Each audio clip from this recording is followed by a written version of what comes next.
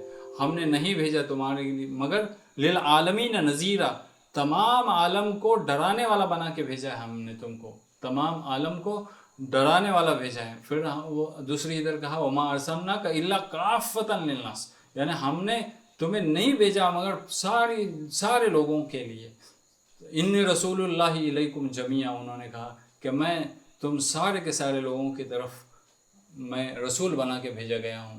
تو اللہ تعالیٰ نے, یعنی یہ سیرت میں یہ دو چیزیں جو چھلکتی ہے حضور صلی اللہ علیہ وسلم کی, کہ ایک تو انہوں نے کہا کہ اللہ تعالیٰ کی عبادت کرو, اس کے ساتھ کوئی شریک نہ کرو. اور دوسری یہ سیرت جو میں بتانا چاہتا ہوں وہ فوکس آن آخرہ. دیکھو ایک دو ایگزامپل اور میں دیتا ہوں کہ اگر ہم کو کہیں جانا ہے اور اس کا ایڈریس ہی پتہ نہیں ہے تو ہم جائیں گے کہاں پہ. ایک چیز, اگر ہم نے لیٹر پوسٹ کیا اور لیٹر پہ ایڈریس ہی لکھنا بھول گئے تو لیٹر جائے گا کہاں پہ. اگر ہم کو ایمبولینس کہیں پہ پہنچانا ہے اور ہم نے ایمبولینس والے کو ایڈریس ہی نہیں بتایا وہ جائے گا کہاں پہ. ویسی ہی مثال ہماری ہے کہ اگر ہم فوکس نہیں رہیں گے کسی گول کی طرف تو ہم بھٹک جائیں گے. ہمارے لیے گول صرف آخرت ہونی چاہیے. ہمارے لیے گول یہ دنیاوی زندگی نہیں ہے. مومن کے لیے گول یہ دنیاوی زندگی نہیں ہے, مگر دنیا کو حاصل کرتے ہوئے آخرت کی فکر کرنا, اللہ کی عبادت کرنا, اس میں کوئی شرک نہیں کرنا, اطیعوا اللہ اطیعوا الرسول کرنا, یہ ہمارے لیے زیادہ امپورٹنٹ ہے. یہ نہیں کہ زہد اختیار کیا جائے, یہ نہیں کہ دنیا سے دل لگی, دنیا کو پورا کے پورا دل سے نکال دیا جائے. نہیں, اللہ ہمیں دولت دے, ایمان کے ساتھ دولت دے, اور دولت دینے کے بعد اللہ ہمیں دل دے تاکہ ہم لوگوں کے اوپر خرچ کریں. یہ نہیں, ورنہ تو کوئی یعنی کماتا بھی نہیں تھا. اللہ تعالیٰ کی راہ میں اگر ہم کو خرچ کرنا ہے تو ہم کو کچھ کمانا پڑے گا, ورنہ ہم کیا دے دیں گے اللہ تعالیٰ کی راہ میں. تو یہ حضور صلی اللہ علیہ وسلم نے بتایا ہے.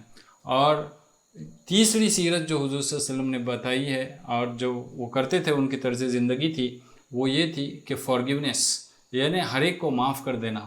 اگر قرآن کے روح سے ہم دیکھیں گے تو اللہ تعالیٰ کے جو نام ہے اس میں ہے ایک الغفور, یعنی معاف کرنے والا. معاف کرنے والا یعنی چھپانے والا, تمہارے گناہوں کو چھپانے والا, پردہ پوش کرنے والا. العفو یعنی درگزر کرنے والا, وہ تمہارے گناہوں کو اوور لک کرنے والا ہے. اور رحمان, تمہارے اوپر اتنا ہونے کے باوجود رحم کرنے والا ہے, یعنی تم گناہگار ہونے کے باوجود تم پر رحم کرنے والا ہے وہ. اور الحلیم, حلیم یعنی بردبار, یعنی برداشت کرنے والا, ٹالریٹ کرنے والا. اس کو معلوم ہے ہمارے بندے کیا کتنی گناہ کر رہے ہیں, پھر بھی وہ ٹالریٹ کرتا ہے ہم کو. تو یہ اللہ تعالیٰ 4